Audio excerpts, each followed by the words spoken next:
எல்லாருக்கும் வணக்கம். இப்போ நம்ம பார்க்க போகிற டாபிக் என்ன ப்ராபபிலிட்டி. அதில் first problem a coin is tossed 200 times and the outcomes are as follows. இப்போ ஹெட் வந்து 88 டைம்ஸ்னு கொடுத்துருக்காங்க, டெய்ல் வந்து 112 டைம்ஸ். இப்போ நம்ம கண்டுபிடிக்க வேண்டியது என்னென்னா compute the probability of getting a head a tail. First வந்து ஹெட்டு கிடைக்கிறதுக்கு எவ்வளோ ப்ராபிலிட்டி, டெய்ல் கிடைக்கிறதுக்கு எவ்வளோ ப்ராபிலிட்டின்னு கண்டுபிடிக்கணும். இப்போ அவங்க கொடுத்துருக்கிறது என்னென்னா காயின் வந்து 200 டைம்ஸ் டாஸ் பண்ணுறதுனால டோட்டல் நம்பர் ஆஃப் ட்ரையல்ஸ், அது வந்து ட்ரையல்ஸ் அப்படின்னு சொல்லுவோம். அப்போ டோட்டல் நம்பர் ஆஃப் ட்ரையல்ஸ் வந்து 200. இப்போ நமக்கு ஹெட்டு கிடைக்கக்கூடிய ஈவெண்ட்டை வந்து ஈன்னு எடுத்துக்கிறோம், இல்லாட்டி be the event of getting a head. அதேமாதிரி டெய்ல் கிடைக்கக்கூடிய ஈவெண்ட்டை எஃப்னு எடுத்துக்கிறோம். இப்போ the number of trials in which the event happens, இந்த ஈங்கிற ஈவெண்ட் எவ்வளோ ட்ரையல்ஸ் அந்த நடக்குது அப்படின்னு பார்த்தா 88 டைம்ஸ் கொடுத்துருக்காங்க, 88. அதேமாதிரி இந்த number of trials in which the event F happens, இந்த எஃப்ங்கிற ஈவெண்ட் எவ்வளோ டைம் நடக்குது அப்படின்னா 112 டைம்ஸ் நடக்குது.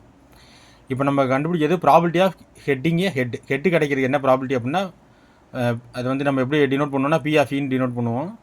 அதுக்கு ஃபார்முலா என்னென்னா N of E by N of எஸ்ன்னு சொல்லுவோம் ஜென்ரலாக.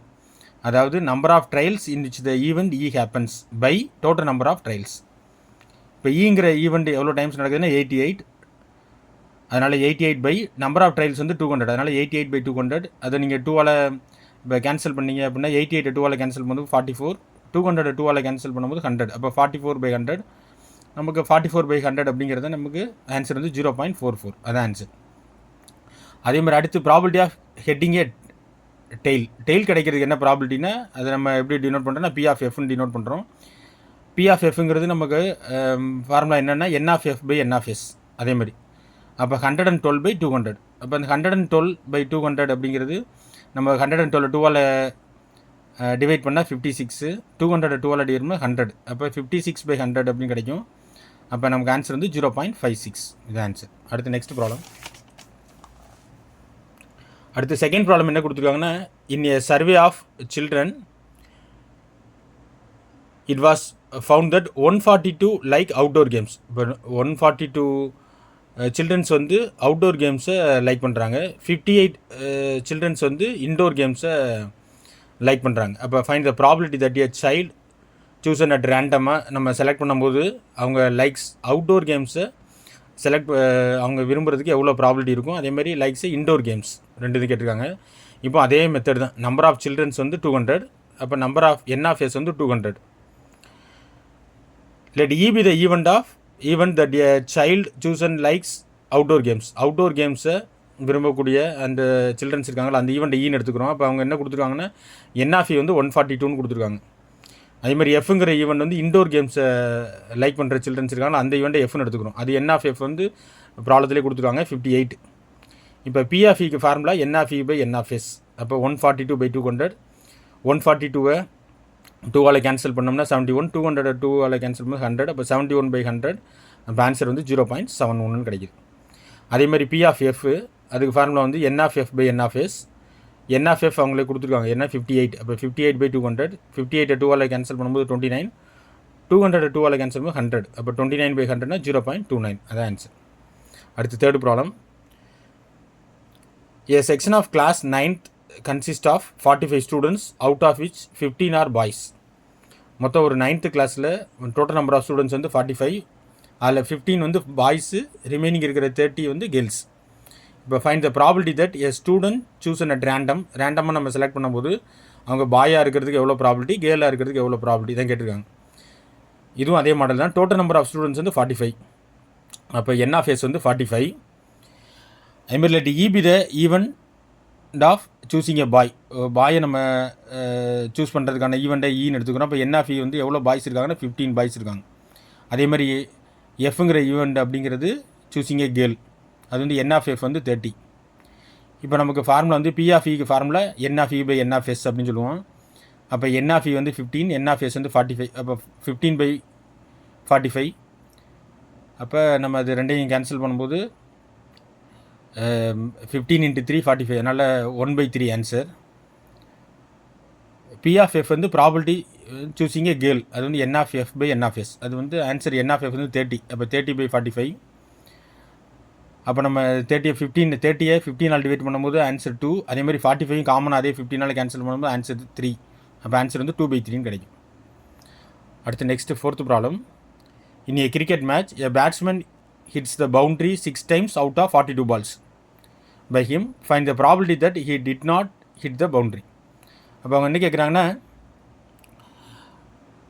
இந்த பேட்ஸ்மேன் வந்து பவுண்ட்ரி அடிக்காமல் இருக்கிறதுக்கு எவ்வளோ ப்ராபிலிட்டி அப்படின்னு கேட்குறாங்க.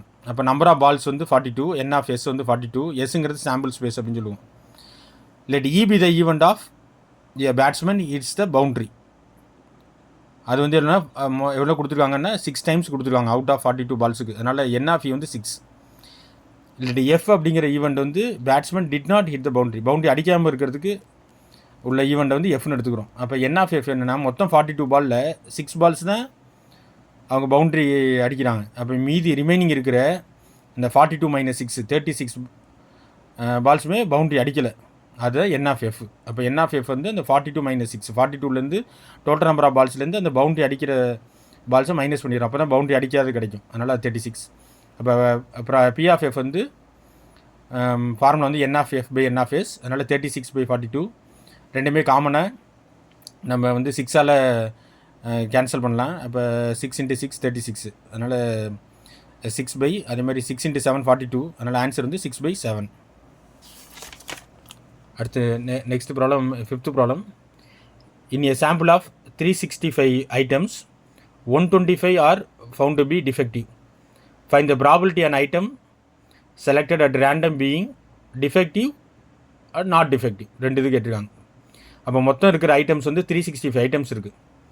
அந்த 365 ஐட்டம்ஸில் 125 items வந்து டிஃபெக்டிவ்னா அது குறைபாடுடைய பொருட்கள் எத்தனை அப்படின்னா 125.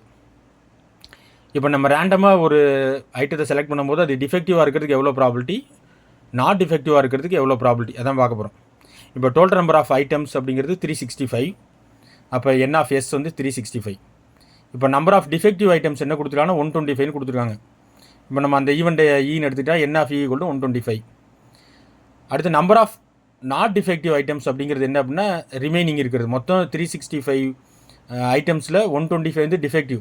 அது மைனஸ் பண்ணிட்டோம்னா 365 - 125 அந்த 240 ஐட்டம்ஸ் தான் நாட் டிஃபெக்டிவ். அப்போ அந்த ஈவெண்ட் எஃப்னு எடுத்துக்கிட்டோன்னா என் ஆஃப் எஃப் வந்து 240. இப்போ நமக்கு probability of E P of E calculate பண்ணோம்னா P of E = N of E by N of S. அப்போ என் ஆஃப் இ வந்து 125 பை என் ஆஃப் எஸ் வந்து 365. அது 125/365.